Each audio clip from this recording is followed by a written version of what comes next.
Hello, welcome to today's session, and where we are looking at decision under risk.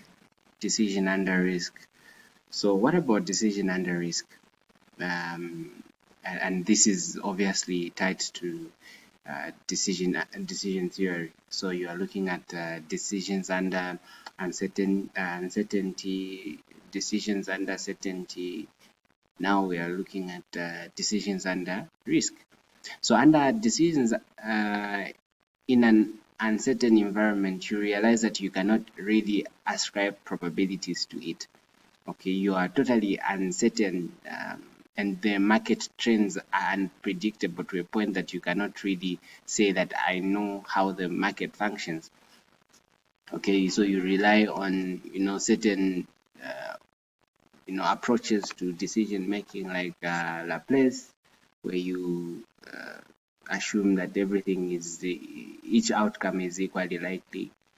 Okay, that is just an assumption you make, or you go for the pessimistic kind of approach where you shun away with loss and you try by all means to minimize loss, or you go with maybe maximax, which is the optimistic approach, where you just want to be positive about the outcome, and you do everything with an assumption that the market is going to go your direction. Okay, yeah. Or maybe you can look at your minimax, where you are trying to look at your regret and you want to minimize your level of regret. But under a risk environment, you know a certain portion with certainty, and that then helps you to ascribe probabilities to what you're dealing with. Okay, and for that reason, you are dealing with half-baked information. One part you are certain, and the other part you are uncertain. Okay, and that is where the uncertainty part, that is where risk comes in, because you are going there not knowing fully what the outcome will be. Okay, all right, so here is an example, and in this case we want to lean more on the decision trees, okay, as a tool that is going to help us in our decision under risk. And then we're going to later on look at the expected monetary value, right? And in this particular question, we're going to tackle both aspects. All right, so you have completed your onboarding task, including orienting all management trainees, and are now in your second month of consultancy. Management has provided you with a new task which requires you to support them in deciding on whether to build a new plant, or upgrade their existing plant, or do nothing at all. So you have three decision alternatives. So these are the alternatives: either you build a new plant, or you upgrade the one that you already have, or you maintain the status quo, right? So if you observe, these alternatives have been decided. Okay, what else have we been told? The current forecast provides the following information to support you in making that decision.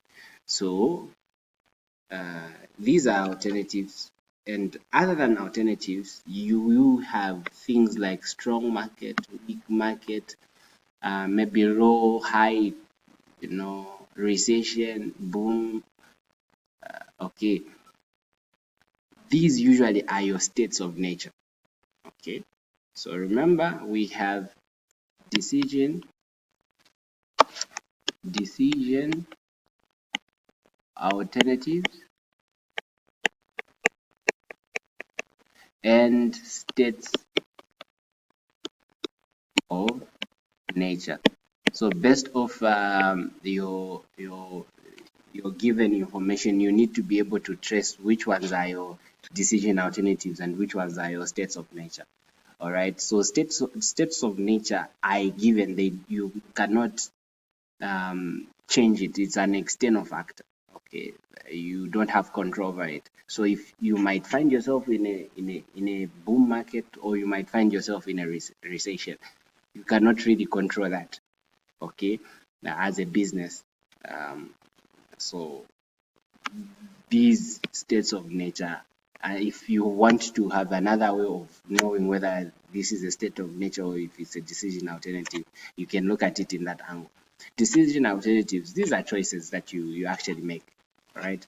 You can decide to build or to upgrade or to leave things as they are, but you cannot decide to be in a strong market. You cannot decide that the country's economy should be good this year. You cannot determine that the rains this year should be good.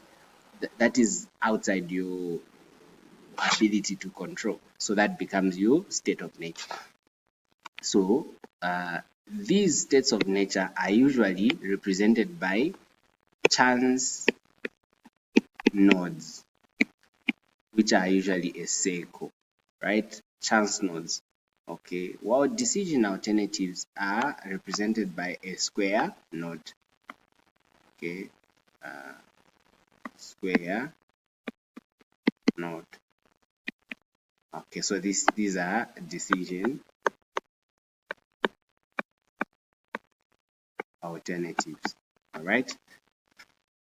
So this is how we're going to represent them. So we start with one big decision, and it's a question perhaps. Okay, maybe before we go there, let's just try to simplify the question as much as possible. Okay, we have been given the required investment on the other end. We have been given the required investment. So like building a new plant requires you to invest in 130,000, while you put in 50,000 for for an upgrading one. Then you don't lose anything by not investing. You are not investing anything, sorry, by maintaining the status quo. And you have been given probabilities here. Okay, probabilities are 40% that you have a good market or a strong demand, and weak demand going at 60%. Right. So first of all, you can approach it in different ways, but this approach is what I recommend. So first of all, before you create a decision tree, okay, make sure that the decision tree is with your net payoff. Okay, so create your net payoff table.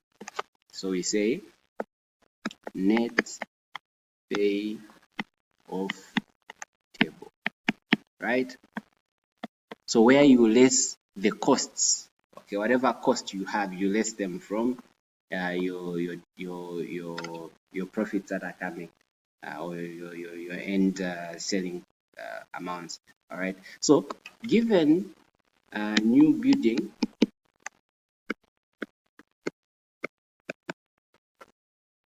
then upgrade, and what? Status quo. You have, let me just write the data. Okay, so that is our net payoff table, isn't it? Where you are saying 2,000, 200, which is here, this 200,000 under new building, you less the cost of investment, which is 130. So we are going, that is how we have 200 minus 130.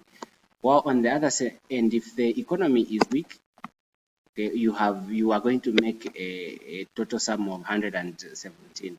All right, where you less your investment amount, which is 130. All right, so that is what you have there. 117 minus 130. Okay, now what are we getting at the end of the day when we are done lessing them out? Okay, there you have your final net payoff table. 200 minus 130 gives you 7103, or 103,000 minus 50,000 gives you 53,000, which is this one. 20 minus 0 gives you 20. On the other end, 117 minus 130 gives you negative 13. 45 minus 50 gives you 5.